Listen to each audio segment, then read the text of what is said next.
Hello friends, welcome to my YouTube channel. दोस्तों, आज हम ग्रुप डी के पेपर का एनालिसिस करेंगे। तो चलिए बिना टाइम को वेस्ट किए सीधे अपने क्वेश्चन की तरफ बढ़ते हैं। क्वेश्चन हमारा पहला है, एक पिन को ऊंचाई से गिराया जाता है यदि यह 3 सेकंड तक गिरता है और जी का मान इसमें दे 10 मीटर प्रति सेकंड स्क्वायर, तो इसका अंतिम वेग पूछा है। यहाँ पे यू का मान 0 दिया है, यू बराबर 0। समय यानी कि टाइम हमको 3 सेकंड का लगता है और यहाँ पे जी बराबर दे दिया है 10 मीटर, यानी कि ये बराबर 10 मीटर प्रति सेकंड स्क्वायर दिया है। हम फार्मूला लगाएंगे यहाँ पे v बराबर u plus A T. v का मान हमसे पूछा है u बराबर 0 प्लस ए का मान यहाँ पे 10 है, t की वैल्यू 3 सेकंड है, तो आंसर हो जाएगा 10 दिया है 30, यानी कि 30 मीटर प्रति सेकंड।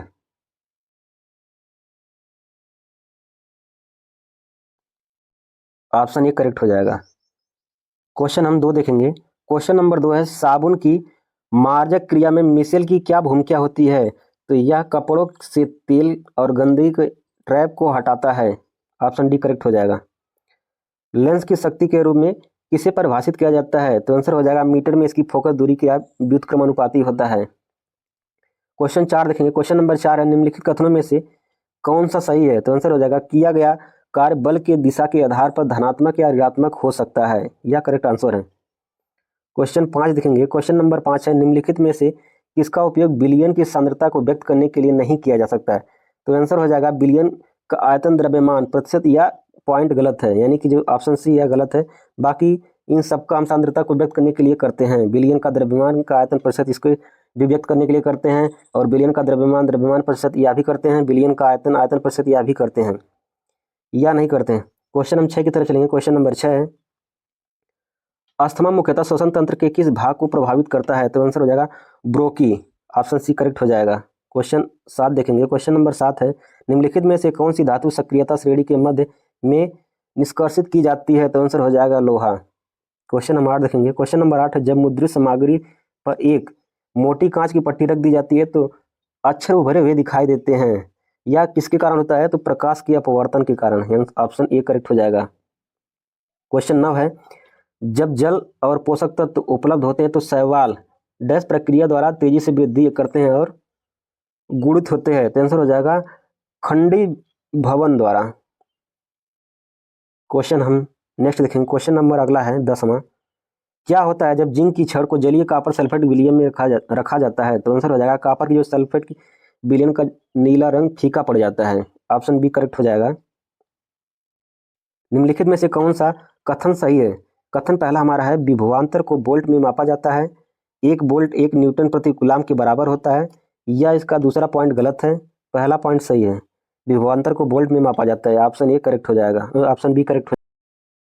क्वेश्चन नंबर 12 देखेंगे, वह कौन सी पोल्ट्री पक्षी है जिन्हें अंडे उत्पादन के लिए पाला जाता है? तो आंसर हो जाएगा लेयर वाले। लेयर वाले को हम अंडे के उत्पादन के लिए हम इसको पालते हैं, और बॉयलर वाला जो होता है इसको हम मांस के लिए उत्पादित करते हैं, मांस या मीट के लिए। क्वेश्चन 13 है, कोशिका विभाजन की किस विधि द्वारा द्विगुणित गुणसूत्रों को अगुणित युग्मकों में विभाजित किया जाता है? तो आंसर हो जाएगा अर्धसूत्री विभाजन के द्वारा। क्वेश्चन 14 है, एक ध्वनि तरंग की आवृत्ति 50 हर्ट्ज है, एक तरंग पूरी होने में इसको कितना समय लगेगा? तो आवृत्ति बराबर होता है, यानी कि फ्रीक्वेंसी बराबर होता है 1/, आवर्तकाल।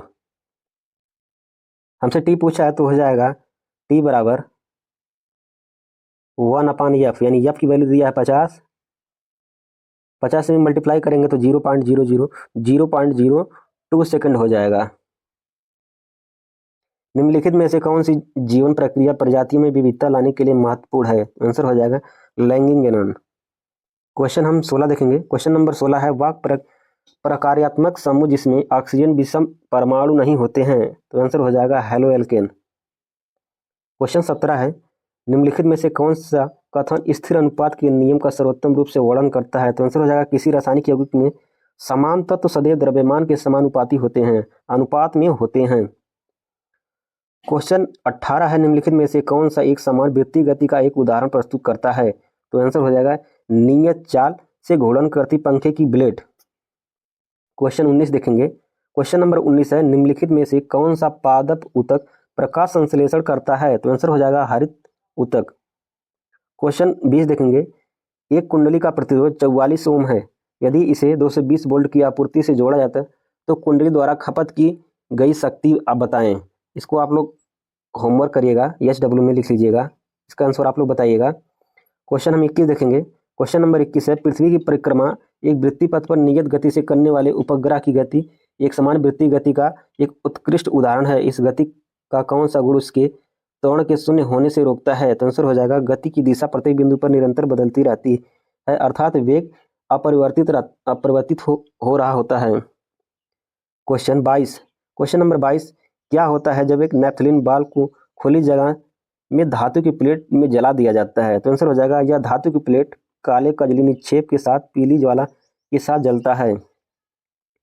क्वेश्चन हम 23 देखेंगे। क्वेश्चन नंबर 23 है, प्रजनन के दौरान DNA प्रकृति बनाना क्यों महत्वपूर्ण है? क्योंकि इससे लक्षणों की वंशागति के लिए बहुत जरूरी है। क्वेश्चन 24 है, क्वेश्चन नंबर 24 है, निम्नलिखित में से कौन सा विकल्प मछली संवर्धन शब्द का सर्वोत्तम रूप से वर्णन करता है? तो आंसर हो जाएगा मछलियों का पालन। क्वेश्चन 25 देखेंगे। क्वेश्चन नंबर 25 है, क्लोरीन का आंशिक परमाणु द्रव्यमान निम्नलिखित में से किसके कारण होता है? तो आंसर हो जाएगा समस्थानिक की उपस्थिति के कारण।